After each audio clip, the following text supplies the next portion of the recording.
The attack on Dock 7. The sky above Dock 7 turned dark without warning. At first, people thought it was just a dust storm from the nearby mining fields. But then the alarms started. Red lights flashed. A cold, robotic voice echoed through the station. Speakers warning. Unidentified hostiles approaching. People dropped their cargo. Some screamed, others ran. Traders, workers, and even guards rushed to escape. Dock 7 was the main refueling base on the outer rim. No one expected a real attack here. Eli didn't move. He stood frozen near a cargo crate, watching the chaos around him. His job was simple, just a dock worker. He lifted crates, helped load fuel cells, nothing more. He had never even held a weapon. But something caught his eye. In the middle of the mess near a smashed shuttle was a girl, not a human girl. She was alien. Her skin was soft silver, almost glowing, with thin lines of blue running along her neck and arms. Her eyes were closed, and her body was curled up as if she had fallen. She wore no armor, no helmet, just a torn silver robe. Blood, blue and shining, dripped from her side. She looked helpless. Eli didn't think. He ran. Laser blasts hit the ground nearby. Enemy drones flew above, shooting at anything that moved. Some humans screamed as they were hit. The guards fought back, but they were outnumbered. Eli ducked behind a cargo stack, then rushed forward when the drones passed. He reached the alien girl and dropped to his knees. "Hey, can you move?" he shouted. Her lips moved, but no sound came. Her eyes slowly opened, bright violet, glowing in fear and pain. Then one of the drones turned. It saw them. It aimed. Eli looked up, eyes wide. The red light on the drone's gun flashed once. A laser blast fired directly at them. Eli did the only thing he could. He jumped in front of her. The blast hit his shoulder, burning through skin and flesh. He screamed but didn't fall. Another blast came, hitting his back this time. His legs gave out. He dropped beside the girl, shielding her as best as he could with his body. The world around him turned blurry. Pain was everywhere. But the alien girl moved. Slowly. Her hand touched his face, shaking. She whispered something in a soft voice that sounded like wind and music together. Then, warmth. Eli didn't understand it. His skin, burned and bleeding, started to glow faintly. The pain dulled. His breath came easier. The heat from the laser wounds began to fade. His vision cleared, just enough to see the drone explode. Someone had shot it from behind. A rebel ship, small and fast, landed nearby. Figures in dark armor ran out and began firing at the remaining drones. One of them, a tall alien with dark red skin, grabbed Eli by the arm. "We got you." "Stay awake, human," the alien growled. Eli passed out. He woke up in a strange room. The walls were soft and round. Lights floated in the air, glowing blue and white. A soft hum filled the space. Eli blinked. He tried to sit but winced in pain. Then he noticed her, the alien girl, sitting beside him.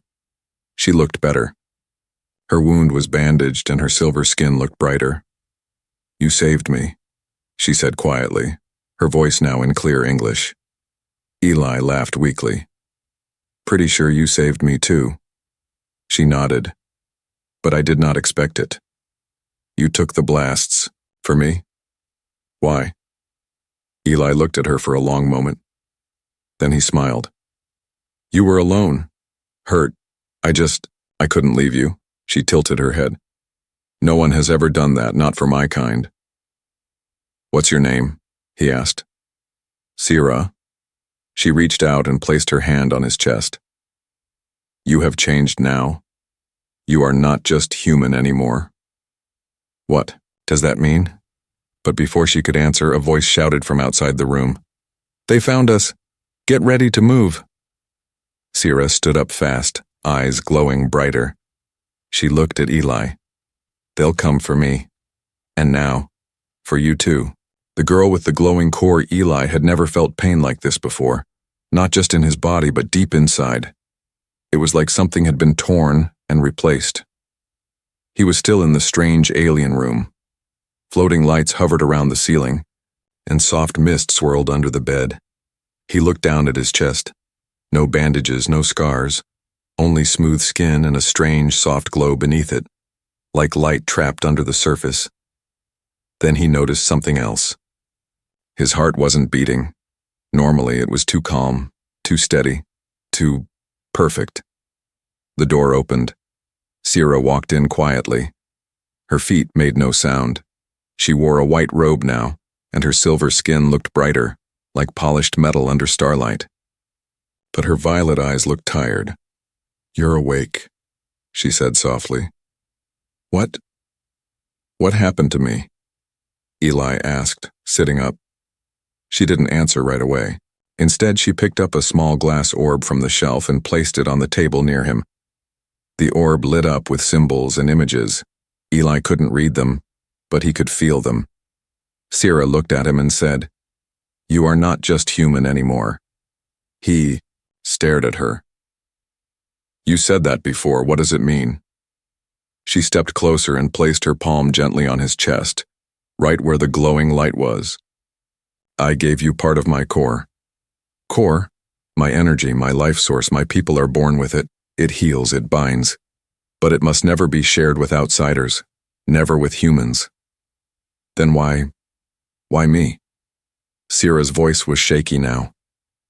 "Because you jumped in front of a laser for me, and because you touched something inside me that I thought was dead." Eli didn't know what to say. His chest felt tight, but not from fear, from something heavier, something strange. He barely knew this girl, but he had risked his life for her without thinking. And now, something inside him was glowing. "You said this is forbidden?" he asked. She nodded slowly. "My people believe humans are dangerous, too wild, too emotional. If the core bonds to the wrong person, it can become a weapon." That made Eli's heart skip. "A weapon?" "Yes. You might become stronger, faster, but also unstable. It depends on your choices." Before he could ask more, a deep rumble shook the room. The lights flickered. Sierra spun toward the door. "They're here?" "Who?" "The ones who want my core. The ones who killed my father." She pulled a small sphere from her robe and threw it against the floor. It exploded into smoke, but it didn't burn or choke. Instead, the mist pulled them both into it, wrapping around like a cocoon. A second later, they weren't in the room anymore. They were in a tunnel, cold, dark, wet. The air smelled like metal and rust. Eli gasped. "What just happened?" "Emergency. Jump sphere," Sierra said quickly. "But we can't use it again." She handed him a small blade. It looked alien, curved like a crescent moon and glowing at the edge. "You'll need this." Eli stared at the weapon. "I've never even been in a fight." "You were already in one," she said. "You just didn't realize it." Suddenly a loud metal bang echoed through the tunnel. Footsteps, voices, harsh, deep, and angry, spoke in an alien tongue. Sierra pulled Eli into a side shaft, hiding in the shadows. The glow from his chest was too bright. "Cover it," she whispered. Eli pressed his hand over the light, but it didn't dim. "It's reacting," Sierra whispered again. "It senses danger." Then they heard it, a voice, not just any voice, a human voice. "I saw them come this way. The humans with her. Bring him back alive. His value just went up." Eli froze. That's Commander Rook, from Earth." "Command?" Sierra's eyes narrowed. "You know him?" Eli nodded slowly. "He runs Dock 7. He's supposed to be our ally." "Not anymore," she said coldly. "Now he's a hunter, and you're the prey." Escape through the dead zone darkness swallowed the tunnel as Sierra and Eli ran deeper, their steps echoing through metal and stone. The walls were rusted, dripping with moisture, and the air grew colder with every step. "Where are we going?" Eli whispered, breath heavy. "To the dead zone," Sierra said without turning. "It's the only place they won't follow." Eli frowned. "Why not?" "Because everything in there wants to kill you. Even the machines. They reached a rusted doorway sealed with old alien writing. Sierra placed her hand on a glowing panel, and the door groaned open like it hadn't moved in 100 years. Cold wind hit their faces, sharp, full of dust and decay. Beyond the door was a massive broken city. Skyscrapers leaned like skeletons. Broken roads floated in midair. Giant machines, long dead, lay scattered across the ground like metal corpses. Some still sparked, some still twitched. The sky above was covered in thick gray clouds, lightning flickering now and then. "This is the dead zone," she said softly. Eli stepped forward slowly.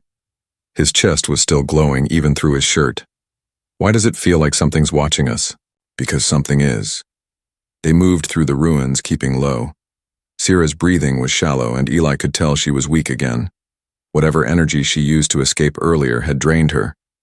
"Here," Eli said, stopping near an old, metal structure shaped like a shelter. "Rest, just for a moment." Sierra hesitated but nodded. As she sat, Eli looked around. The silence felt heavy, like the air was holding its breath. Then he saw it. Far ahead, in the distance, something moved. It wasn't walking. It wasn't flying, it was crawling. A tall, spider-like machine with blades for legs and one glowing red eye. "Don't move," Sierra whispered. "That's a wraith crawler." Eli crouched beside her. "What is it?" "A relic from the war. It doesn't eat. It doesn't sleep. It only hunts heat and light." They both looked down. Eli's chest was still glowing. The red eye turned and the machine screamed. A loud metallic shriek tore through the air. The wraith crawler lunged forward, fast, brutal, hungry. "Run!" Sierra shouted. They took off, crashing through the broken city. The machine followed, smashing through buildings like paper. Eli's heart pounded. The glow from his chest grew brighter with fear. "Turn it off," he shouted. "How do I stop the glow?" "You can't," Sierra cried. "It reacts to danger. The more scared you are, the brighter it gets." That's a terrible feature. They ducked into a broken elevator shaft. Eli helped Sierra slide down a cable. The machine slashed above them, but they disappeared below just in time. They landed hard in a deep underground tunnel. Darkness surrounded them. No lights, no sound, just breathing. And the glow from Eli's chest, softly lighting the space. Sierra looked at him. "That machine will search until it finds you." "Great," Eli said. "So we can't stop, can't hide. What now?" She pulled out a strange map made of glass and light. "There's a rebel contact hidden near the city's core. If we can reach him, he might help us." "Might?" Sierra looked away. "They don't like humans." "Perfect." Eli helped her up again. His legs hurt. His back ached. He was still not used to this, running, bleeding, glowing. But something inside him had changed. He could feel it. He felt stronger, more alert.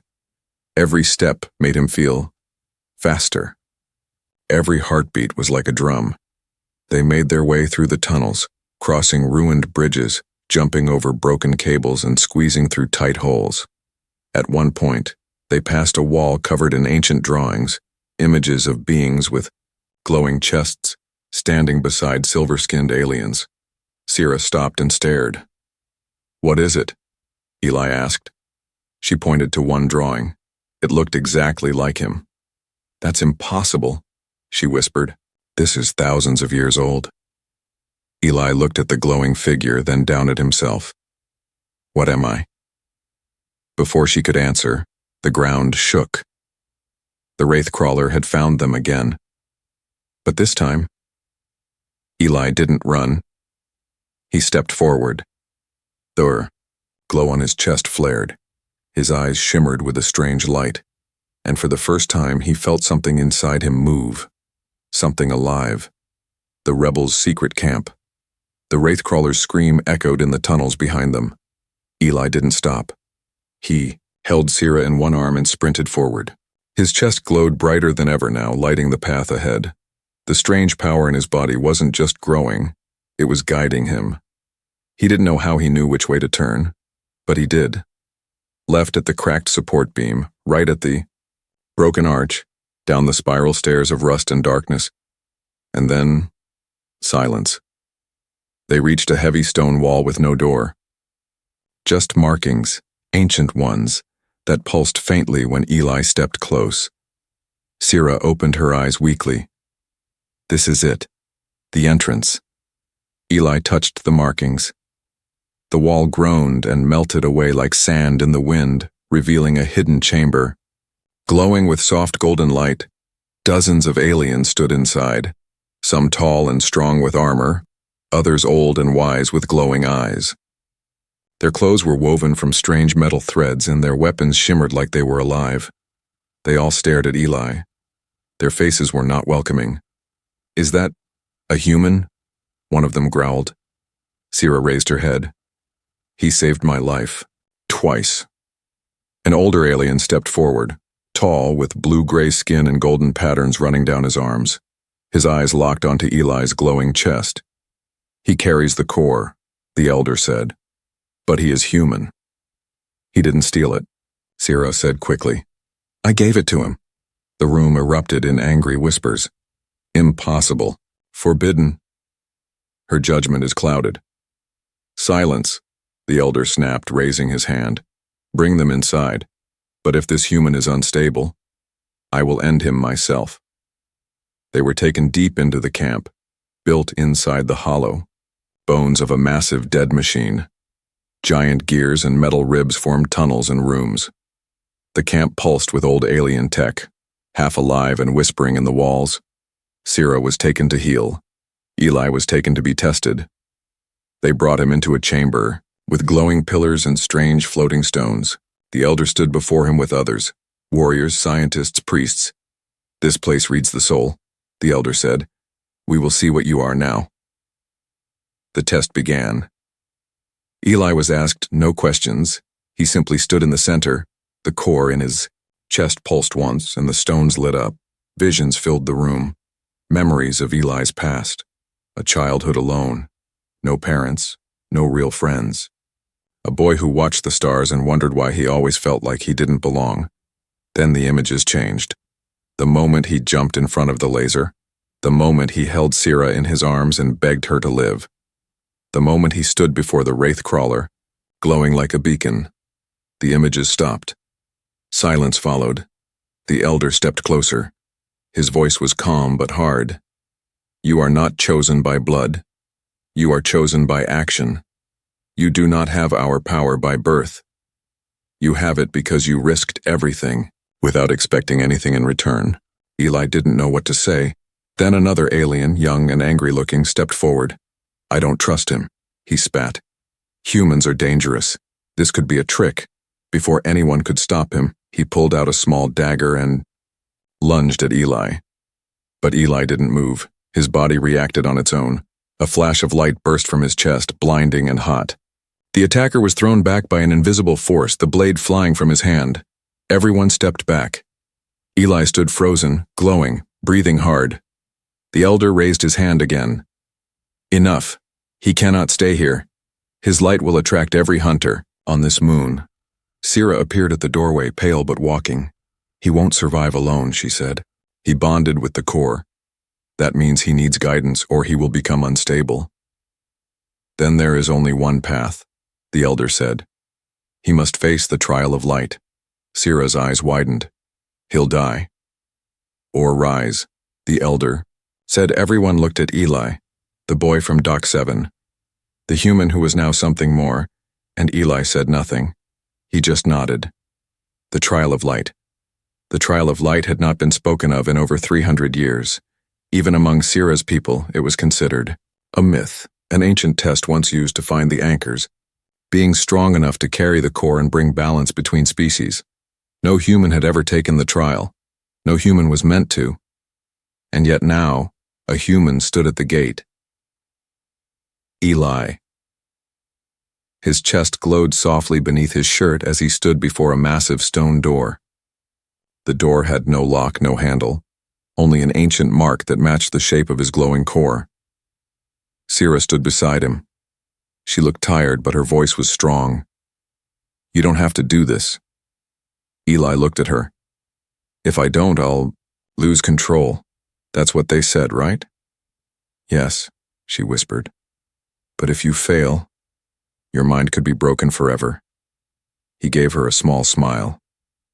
Then I better not fail. He placed his hand on the symbol.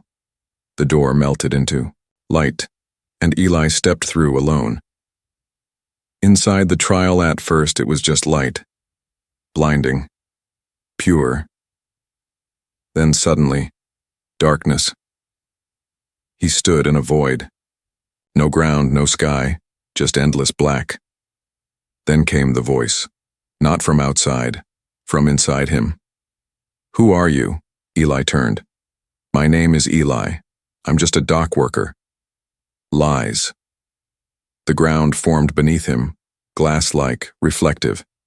He saw himself, young, scared, confused. But then the image shifted. He saw himself taking the laser blast. He saw himself shielding Sira.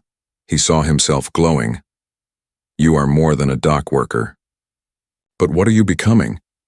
Suddenly the void filled with illusions. Dozens of versions of Eli surrounded him, some angry, some cruel, some laughing with power in their hands.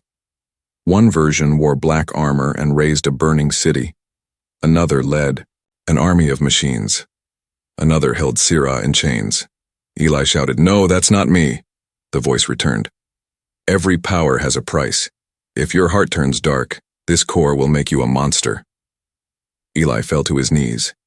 His chest burned, like fire under skin. He looked at his hands. They glowed too now. Light pulsed from his arms, flowing through his veins. Then, the ground shook. A giant mirror rose from the darkness. In it was him, but not as he was now. This Eli was calm, confident, standing tall with Sira beside him, both glowing with light. Behind them, humans and aliens stood together, not in war, but in unity. The voice whispered one last time, "The core does not give you strength. It only reveals what is already inside." The real test. The mirror shattered, and suddenly, Eli was no longer in the void. He stood back on Dock 7. People screamed, drones attacked. He saw Sira again, bleeding, dying, just like before. But something was wrong. The people weren't running, they were pointing at him. "You brought this," one man screamed. "You're one of them," shouted another. Even Sira looked at him, not with love, but fear. "Why did you let me die?" she asked. Eli stepped back. "No, I saved you." Her face turned to ash. Everyone vanished. Silence. Then, he heard one soft voice. A child. Behind him. He turned. It was himself, as a child, alone, sitting in a dark room. "I don't want to be alone anymore," the boy said. Eli walked over and knelt beside him. "You're not alone now," Eli said. "We're stronger than we were." The boy smiled. The core inside him glowed brighter, and just like that, the trial ended. Outside the gate, the rebels waited. Sira stood in silence. 1 hour passed. 2. 3. Then the door pulsed with white light. Eli stepped out. Alive. Changed. His eyes now had a faint glow. The veins in his hands shimmered with soft gold light. But most of all, his presence was different. He looked calm, balanced. The elder stepped forward and bowed his head slightly. "You survived the trial." Eli nodded. "I understand now. The power doesn't make me good or bad. My choices do." Sira stepped closer. Her voice cracked. "You passed." Eli smiled softly. "I found myself, and I'm not going to let fear decide who I become." The elder raised a small device. "Then you are ready. We must move. The enemy has found us." Sira looked at Eli, something deeper, in her eyes now. "Are you ready to fight?" Eli looked at his hands glowing brighter than ever. "I'm ready to end this." Betrayal in the shadows. The stars above the dead zone flickered like dying candles. The rebels had moved fast after Eli passed the trial of light. They couldn't stay in the old machine camp any longer. Enemy scouts were already in the area. The final plan was clear. They would escape the moon using a stolen starship hidden deep under the surface. But something felt wrong. Eli felt it first. Not in his mind, but in the core. It pulsed unevenly in his chest, not in fear, not in danger. In warning, Sira noticed it too. She stood beside him as they marched through the tunnels. Her eyes scanned the shadows constantly. Her fingers closed to the weapon at her waist.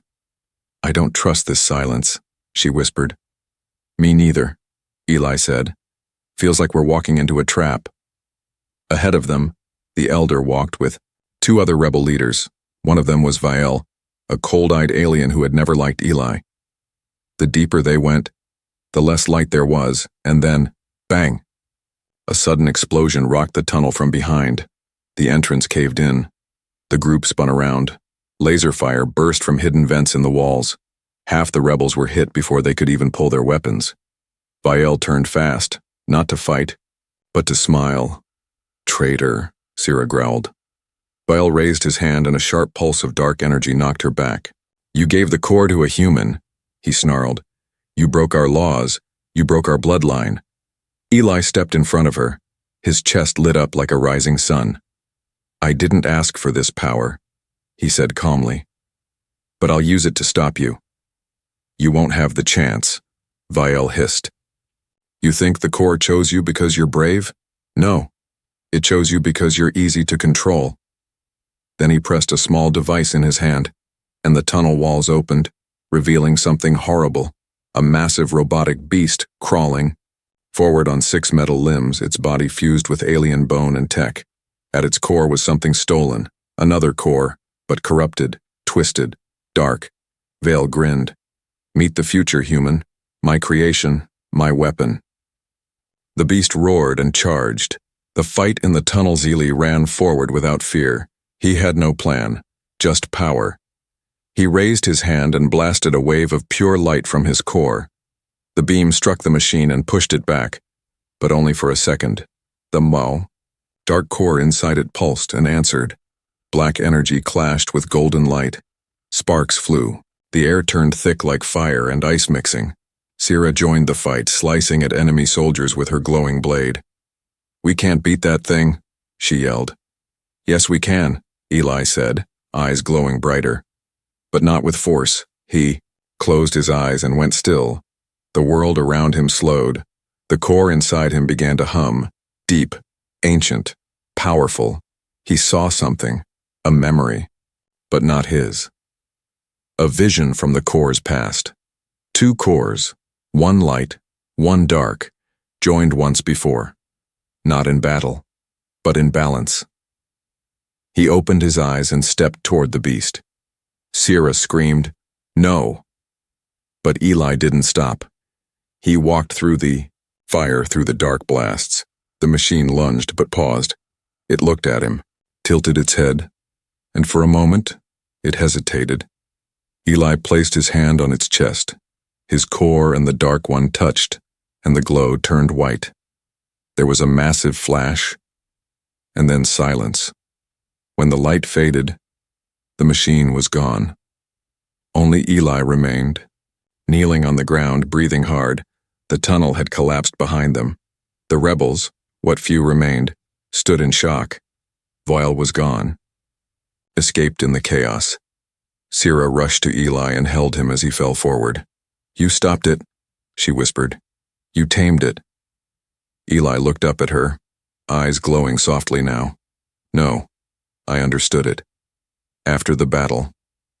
That night, in a secret cave, near the escape ship the survivors gathered, the Elder approached Eli and bowed his head. "You are no longer just a human," he said. "You are an anchor of light." Sira stood beside him, her hand in his. But before they could celebrate, a young scout rushed in. "They're coming," he gasped. "A full enemy fleet. We have less than a day." The Elder turned to Eli. "Have one ship. One chance. One pilot who now holds the light of both worlds. Eli stood. Tired, wounded, but ready. I'll get you all out of here, he said, but then I'm going back. Back where? Sira asked. He looked toward the stars. To finish this, the human who changed everything. The stars were not peaceful. Tonight, the enemy fleet had arrived. A dark swarm of ships blocked the skies above the moon. Their engines hummed like thunder. Their weapons glowed red. Thousands of soldiers prepared to descend and wipe out the last rebels, and the human carrying the forbidden core. But in the middle of the chaos, inside a hidden hangar carved from ancient rock, Eli stood quietly, looking at his reflection in a cracked mirror. His chest still glowed. But it was different now, not bright, not wild, balanced. He could feel both energies inside him, the light Sira gave him, and the dark force he had absorbed from the beast. They didn't fight anymore. They had become one. Behind him, Sira stepped forward. She wore a battle suit of silver and blue, her long hair tied back, her blade at her side. Her eyes were filled with something deeper than fear. Hope. You don't have to do this alone, she said softly. Eli shook his head. Yes, I do. I'm the reason they're here. They want the core. They want me. Sira placed a hand on his shoulder. You are not a weapon, Eli. You're a bridge. He looked into her eyes. I know. And that's why I need to stand in the middle, even if I break doing it. The rebels had only one working starship left. A sleek but old vessel, named the Emberlight. Its engines were patched with scavenged parts. Its shields barely held. But it had one powerful core drive, only usable by someone bonded to ancient energy. Only Eli could pilot it. As he stepped aboard, the ship's systems lit up automatically. It recognized him. The platform rose. The cockpit formed around him. Sira watched from the ground, her hand still on her heart. Come back, she whispered. Eli didn't answer. He was already gone, rising through a secret launch shaft, flying up toward the black sky where death waited. The moment the Emberlight entered open space, the enemy fleet moved. Dozens of ships locked onto him. Laser cannons powered up, but Eli didn't dodge. He closed his eyes and reached into the core. Time slowed. The ship responded to his thoughts. Not buttons, not controls. He weaved through blasts like wind through trees.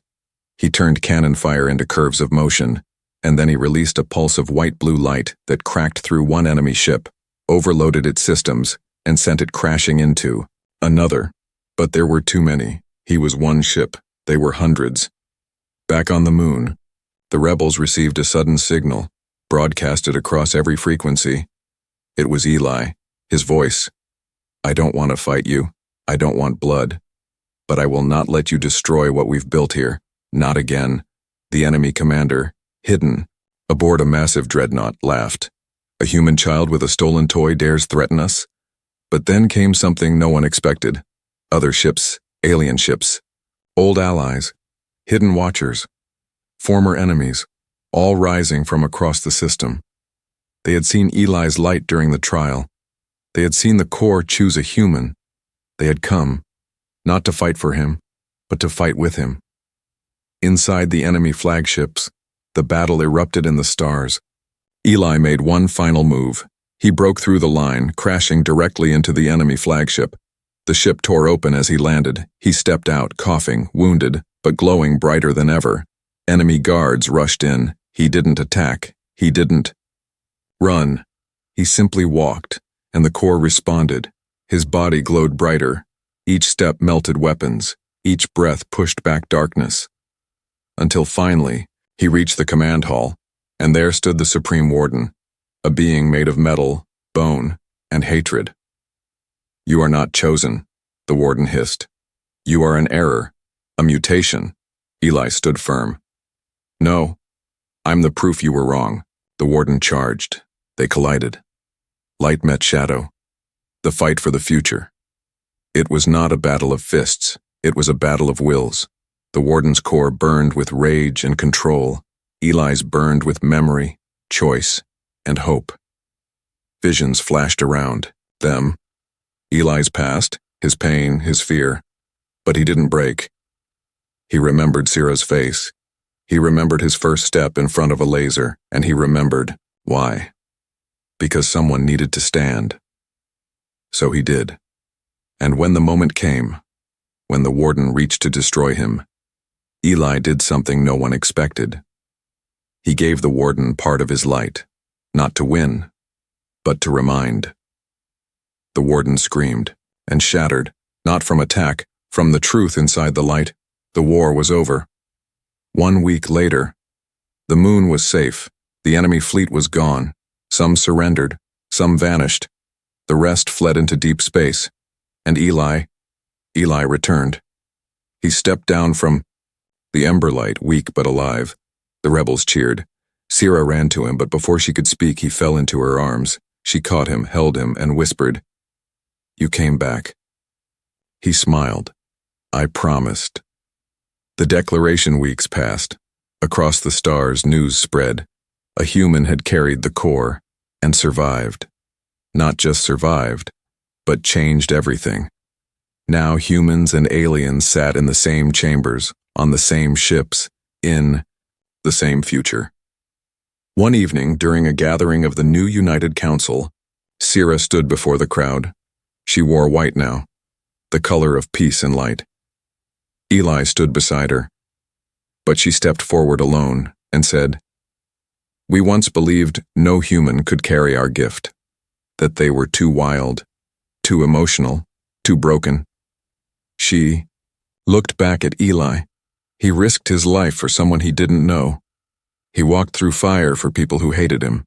He carried both light and dark inside him and never lost who he was. Then she smiled. "And I will stand with him, not because he is powerful, but because he is human. And that is exactly what we need." The chamber filled with silence. Then, thunderous applause. Some cried. Even the old leaders bowed their heads. Eli looked down, unsure. Sira took his hand and whispered, "You didn't just survive the core, you became its heart." Later that night, Sira and Eli sat on a hill above the moon base, looking at the stars. She leaned against his shoulder. He held her hand. "No one will ever believe this story," Eli said. "Then let them come and ask us," Sira replied. They laughed, and above them, for the first time in years, the stars looked peaceful again.